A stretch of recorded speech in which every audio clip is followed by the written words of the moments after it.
What is up, Kyndal Stowers? Thank you so much for joining the Sports Spectrum What's Up podcast. Thanks for having me. I love to start out every podcast by asking my guests what they're all about right now, because I think it's interesting and fun to know something different about each person, because we all have a different life hack or a food we really like, music, whatever it is, piece of clothing, or something serious that you're all about right now. So what is Kyndal all about right now? Ooh, I go through phases. One that I'm just loving at the moment, literally started 2 days ago, is watercoloring. So random. But I got I got a watercolor book, and I feel like it's just been so relaxing and peaceful. So anytime I do have a little bit of free time to just do that aimlessly. It's so random and I feel niche, but it's kind of the thing. No, I love it. I was so into art growing up, so I would watercolor all the time. Yeah. And it is so therapeutic. You know, I recently saw a TikTok that was this guy just walking down the aisles at Hobby Lobby. And I was like, that's where I find myself whenever I need a crafting, painting, anything. Same. You know what? I kind of want to be all about that right now. So maybe I'll do that. But I have to ask you, because you are in season. When are you finding time to watercolor? Rarely. So, I literally just I've done it once or twice. Last time I did it was 2 days ago.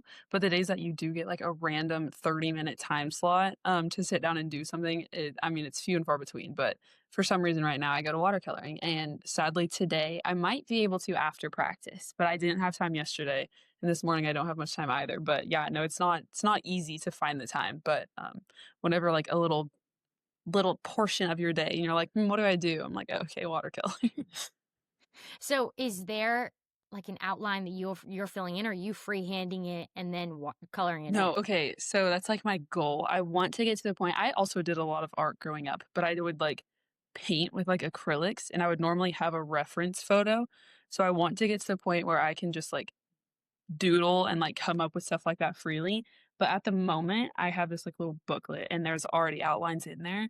So I kind of just follow that sketch, but I want to get to the point where I can sketch it and then color it in. Hey, I believe that for you. You're an athlete. You're Yeah. competitive. You're going to work hard. You're going to figure it out. Oh, I just love it. Well, maybe we'll have to flash some of your watercolor up here at some point on another show. But I'm excited to see that. And I think those things are important, especially when you are in season, doing something that you love and just brings you peace and joy. I think there is so much value in that, in doing other things that you love and in other passions. But I do have to ask, because your brother Eli came on Sports Spectrum's podcast earlier this year, and I just would love to know, what's it been like for you to go through college sports at the same time as him at Vanderbilt football right now? Yeah. No, it's been the best thing ever. And actually my first year in college, we were both at our parents' alma maters playing the same sports our parents did.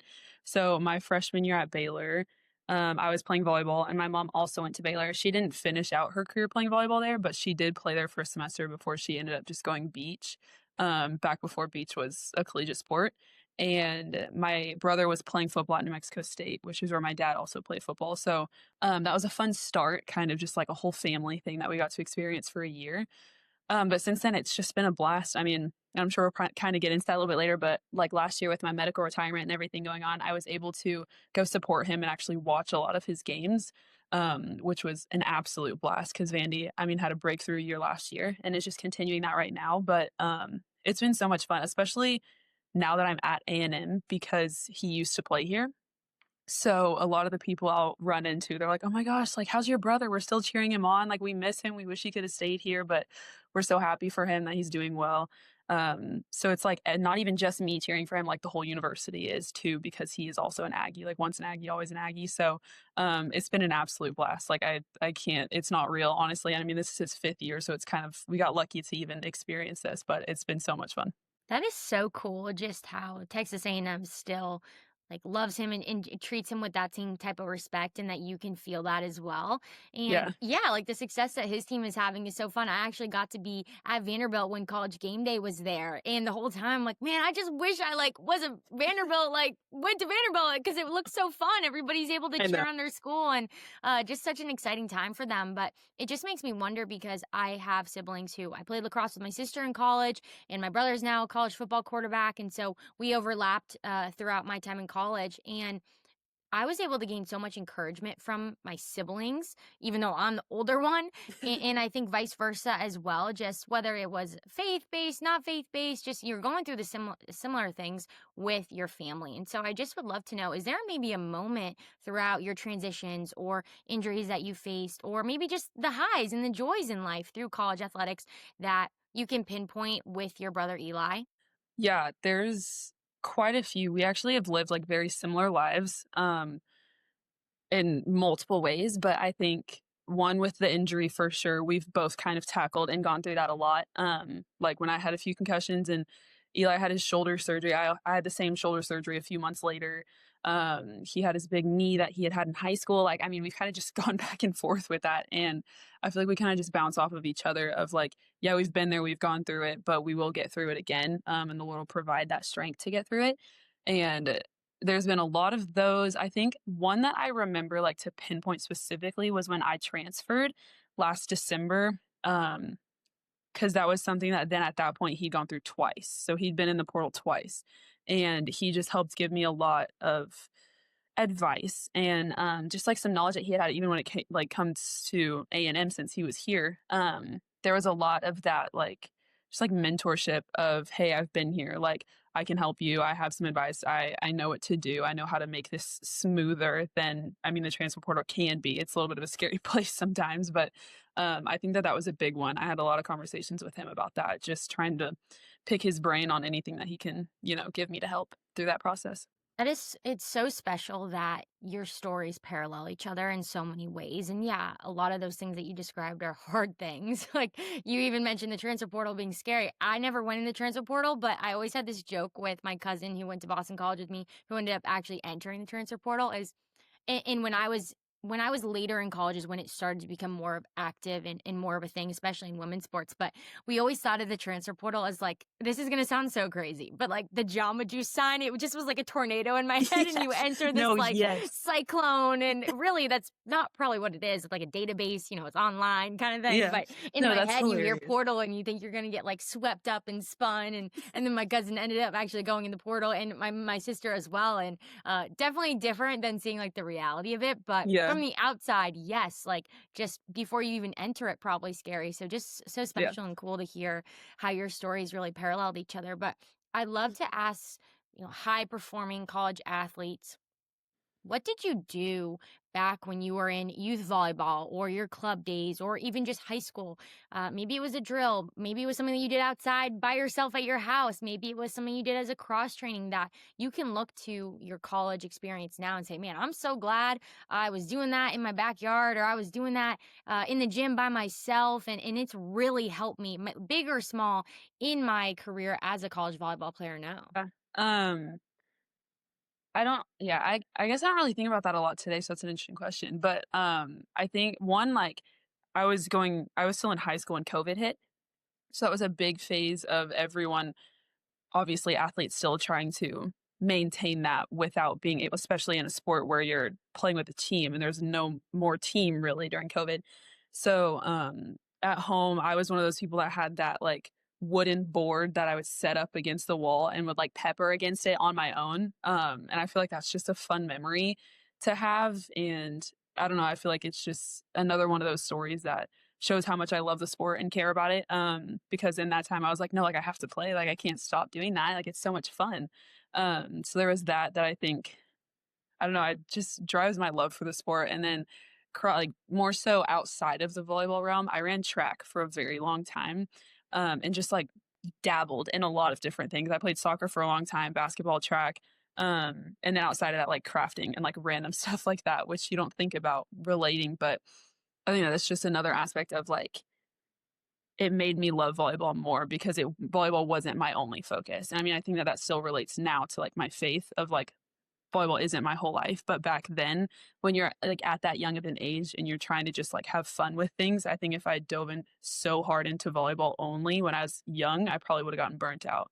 So I think doing all of those things and, um, also just, like, the athleticism aspect of it, of, like, getting experience in all these different ways, like helping with vertical or, like, speed or whatever, um I think that that was a pretty cool thing to do, and a lot of that was my dad, actually. Some of them I would just didn't at the time necessarily say I wanted to do, but I think that I'm grateful for it now.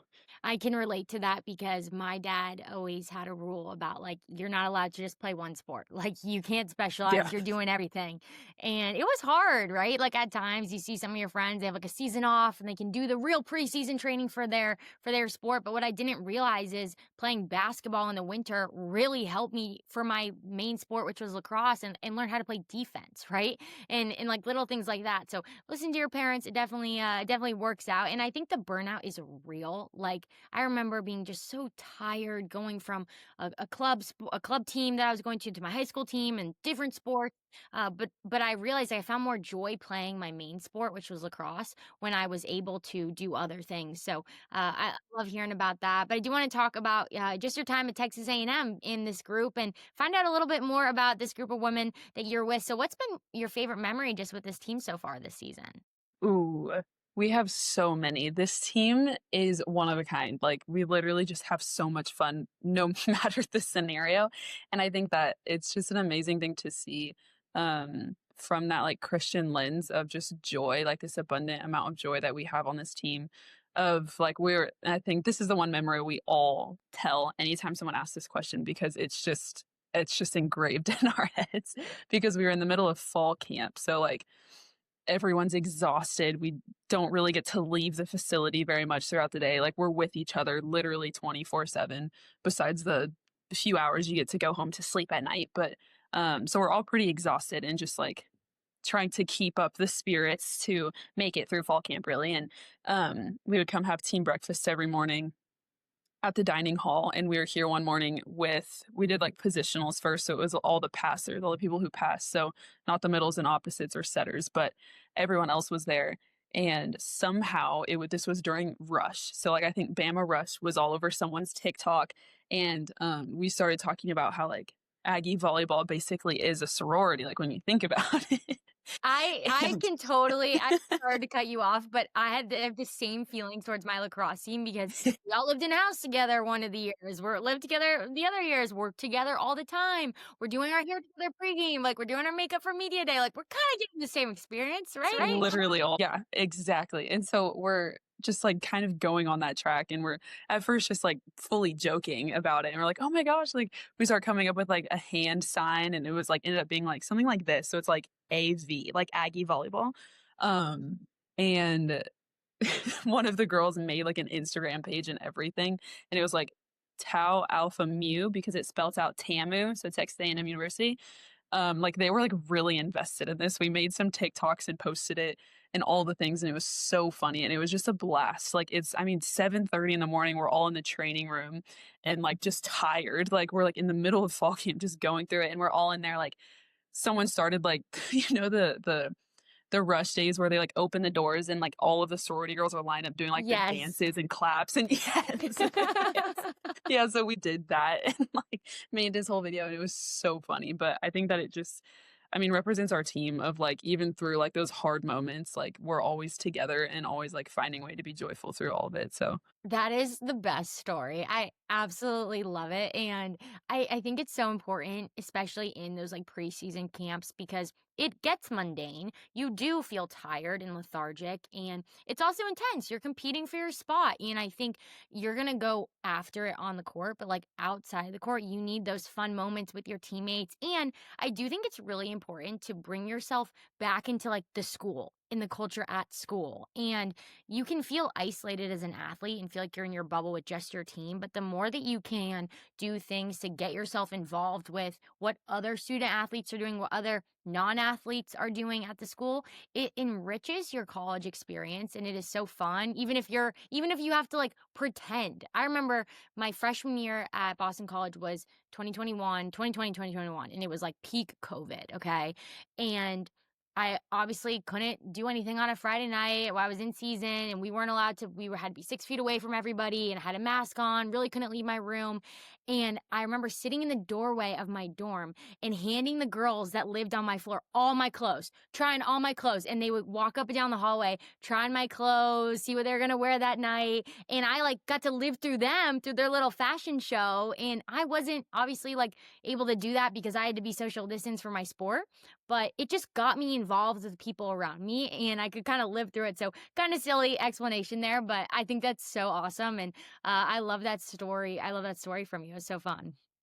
Yeah, it really does. I mean, I feel like that makes the whole experience, no matter like the wins or losses, like those little memories are always what stick with you. So Sweet. And something fun too that I love to ask just teams is there a snack that your team is all about right now, whether you're eating in the locker room, in a fuel lounge, like what's your team eating right Rice now? Krispie treats at all times.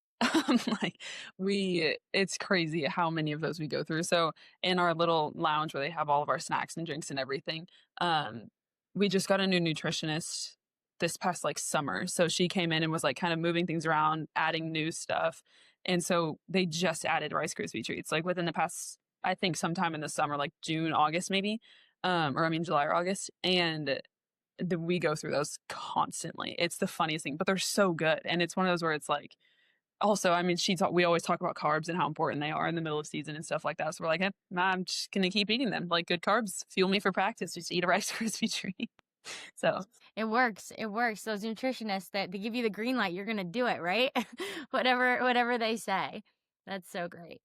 I love it. Well, you did mention just the wisdom too that your brother allowed and helped you with throughout your transitions through school. And I do want to ask you more about your time at Texas A&M, but you did start your career at Baylor, and so I would love to just know. And we talked about the scariness of the transfer portal and what it might seem like if you're not in it, but what went into that decision to go to Texas A&M? yeah, so I had zero intention of transferring at the time that I did. I think that there had been some thoughts going through my head of leaving, but at the time it wasn't really this like I'm gonna transfer, right? And it definitely wasn't gonna be this past winter. Like there was a lot. Obviously, I ended up medically retired that year before, so I had to transfer in order to keep playing, and felt like the Lord was calling me to. So I was like, okay, I'll keep working through it. So I was then off for a whole semester. I was at home, like was no longer even taking college classes. My mom called me her college dropout. It was this whole thing.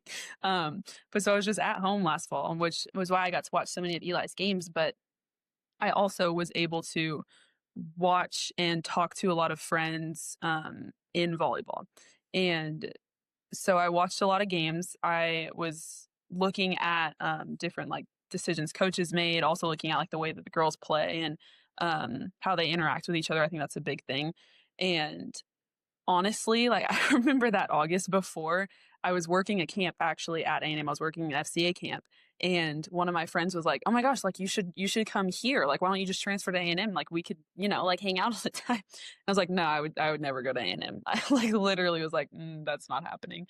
Um, and then yeah, obviously we ended up here somehow, but I as I was watching through like the NCAA tournament once it got closer to portal time, um something about A&M, like their team, and this is something that a lot of people still say about us today, which I think is so amazing, but the team was just so like authentic and on the court, like they weren't trying to be someone they weren't, but they also were all playing as a team. And I think that that's one thing that can get lost nowadays with, especially with like NIL and big athletes who are trying to like make a name for themselves, they start to kind of isolate themselves and play for themselves. But that team that I was watching last fall, very much so all played together. And I just loved that. And so then when I got in the portal, it's actually my favorite story to tell, and he hates me for it. But Jamie did not reach out to me. So I had been talking to other coaches at other schools. I actually had a full plan to go to a different school.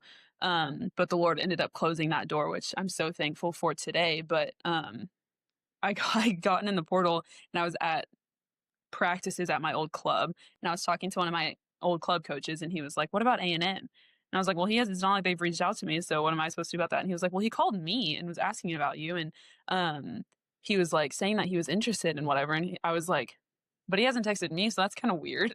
And so then I went home that night and I was like, you know what? I may as well try. Like at the time, they really weren't on my list. I remember watching them thinking that it was a really cool team and atmosphere, but I still just had zero intentions of coming to College Station. Um, but I was like, you know what? I may as well try. Like I'd rather at least see all my options than just completely not even open the door and see what it's about. So I ended up DMing him because he had followed me on Instagram. So it was like this whole like weird thing of like, are they interested? Are they not interested? I'm not really sure what's happening. So I ended up DMing him and I was like, hey, this is super random, but Johnny was telling me that you had called him, was asking about me. And obviously I'm like looking for a new home. So I was just reaching out to kind of see what that option would look like if there is an option. And he responded and was like, "Oh my gosh, I can't believe like you reached out to me. I'm so excited." Like, and he was like, we ended up joking about it later on, but basically the reason that he hadn't reached out was they were still trying to figure out scholarships and like certain girls were transferring or graduating, so they were trying to figure out the money side before they actually had reached out to me. But he was so excited and he was like, he was, I think at one point he was like, I'm kind of fangirling that you reached out to me. And I was like, what? Which I thought was so funny. But yeah, so then I ended up obviously had like a call with him the next day, ended up coming down on a visit 2 days later. And then 2 days after that, I was committed. And so it was like a 5 day span, like really quick, like bang, bang, bang in a row. And I just couldn't, like, I really couldn't find a reason to say no. And like everything I'd been praying for, God really showed me here. With like the past and the medical retirement, there was a lot of things that I was like, I don't want that to happen again. I don't want to like end up in that spot, but I also still want to play volleyball and enjoy it and have fun. Um, but also I still care about like managing and like my health, honestly. And so that was one big thing that he emphasized the whole time. And I think I'd asked one question about it, but I hadn't asked enough about it to the point of like making him emphasize it as much as he did. It genuinely was just a part of him. Um, and that all the coaches are absolutely amazing. Majority of them do have really strong relationships with the Lord, and the girls here are amazing. I knew some of them from club and high school, not like well, but kind of like that just that small volleyball circle. We knew of each other, and I played against some of them. So yeah, I just couldn't find a way to say no. Like really, it didn't make sense. And so I was like, okay, God, like if you want me to go to College Station, I guess I'll move down there. But I had zero plans of doing this, and here we are. And like I said, very grateful for it today. But yeah, definitely a crazy series of events. Yeah, that is a crazy series of events, like doing it kind of over DM in a way, Yeah. right? Like that's wild. Yeah. The first question that popped into my head when you said that about you reaching out, how did you have the boldness to do that? I, I don't even know, to be completely honest. I think it genuinely had to have just been the Lord because I also like just even the fact that yeah, I mean, like you said, the boldness to reach out, but also I feel like I was going against my own fears of like I didn't want to go to A&M. I wanted to go to this other school that I had planned like the whole year before that, and so I think it genuinely is just like the Lord softening my heart of like, why not see? Like, why not try it? Like, just I feel like the verse that just came to my mind was like taste and see. Like you have to taste it. You have to like I mean, get your foot in the door to see what it's about before you can actually understand it. So, um, yeah, I don't know. I'd prayed about it a lot. And honestly, I think I was also just like really stressed and overwhelmed in the whole thing. And so I think that if there was any bit of, like the Lord was showing me that there was hope and there was like, I mean, there is an open door that is around the corner. And so I feel like just that faithfulness to try and step out. But I really don't know, to be completely honest. I think that it's one of the craziest things to look back on because I think I also had reached out like the day after they had lost in the Sweet 16 or something, like maybe 2 days after. Like it was like Fresh, yeah, fresh. exactly. Like they had just gotten home. Yeah. So I really I wish I knew, but I really just think that that was the Lord moving in that. So Fresh or like a sign of hope, like we need her. Either one, probably yeah, a combination of both. But I do have to ask you and kind of go back to just that other season of your life when you're at home. What did your mom call you? it's This a college college dropout. dropout daughter? Yeah, like seriously, that is a stark contrast of Mhm. a lifestyle, number one, from now being on one of the top teams in the country and performing incredibly well and getting to just experience the joy that you're having now with your teammates, in your sorority. What was it? This I Yeah. can't. Okay. I don't want to mess it up. Yeah, your nails are cuter than mine. But I have to ask you about that because I can imagine that that was not easy. So what did you lean on throughout that time in your even though you were technically, like, medically retired in that season, what did you lean on throughout that time and to now be playing on one of the best teams in the country? Yeah.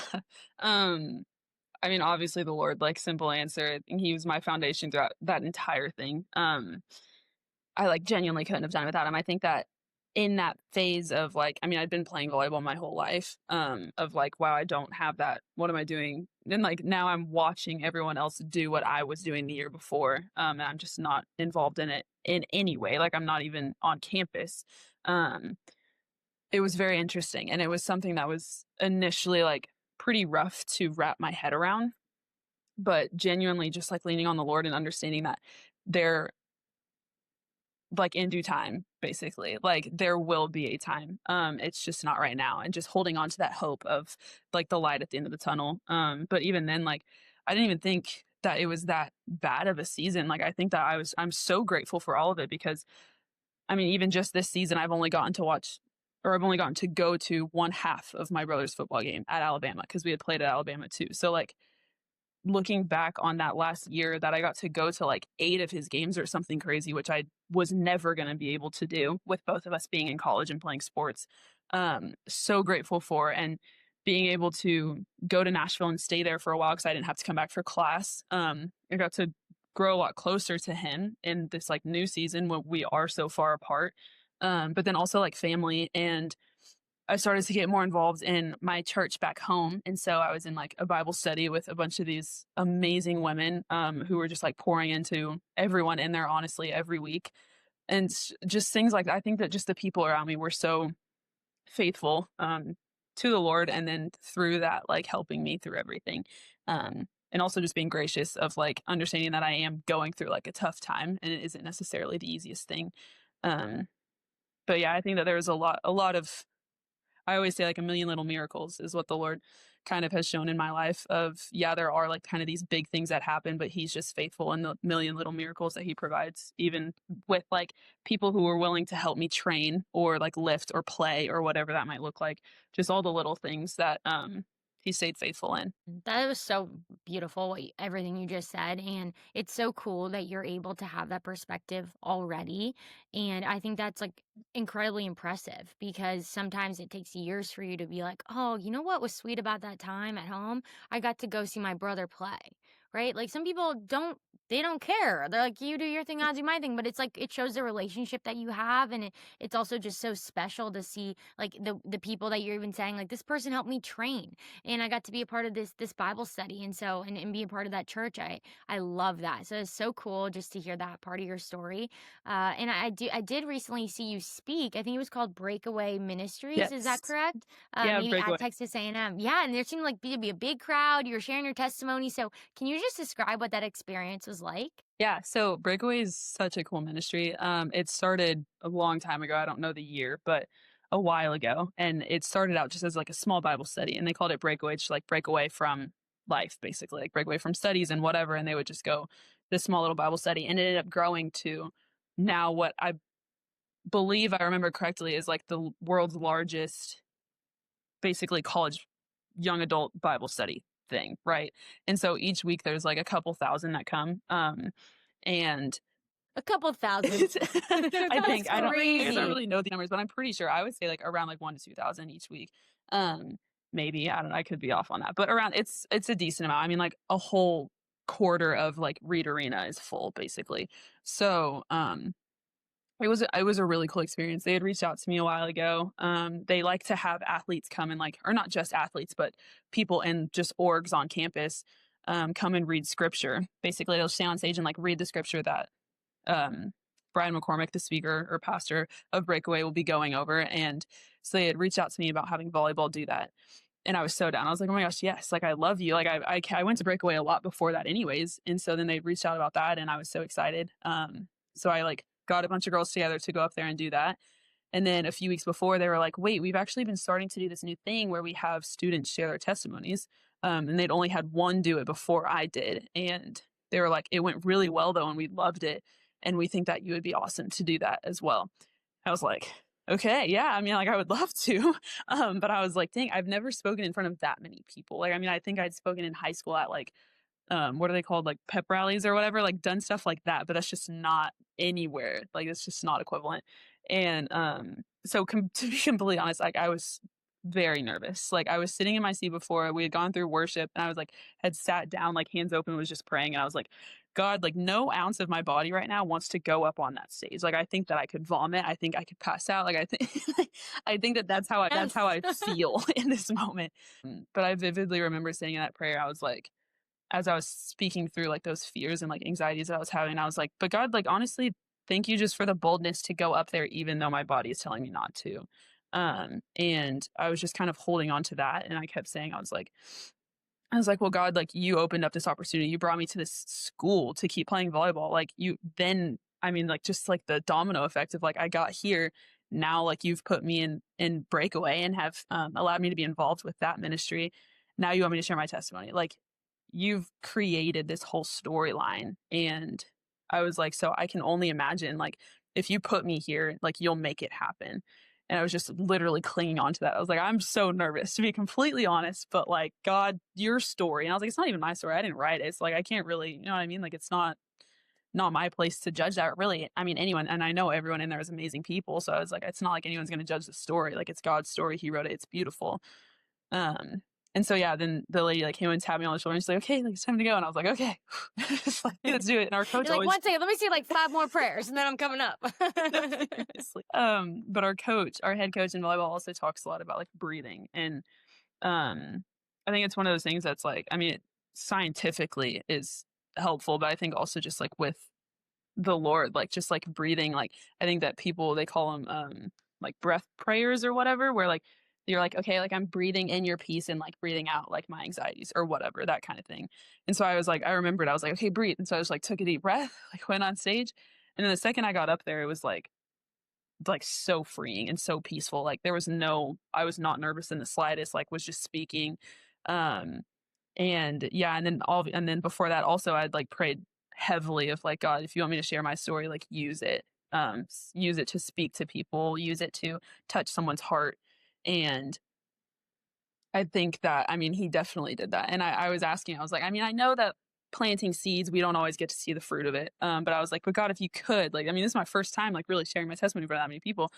I was like, I would really appreciate it if like just one person, like just let me know like one person heard it and one person was affected. And after that, there was like 3 or 4 people that came up to me and they're like, dude, I was like almost in tears. Like that like hit spot on to like what I needed to hear. And I was so grateful for that. And I was like, God, like you didn't have to do that.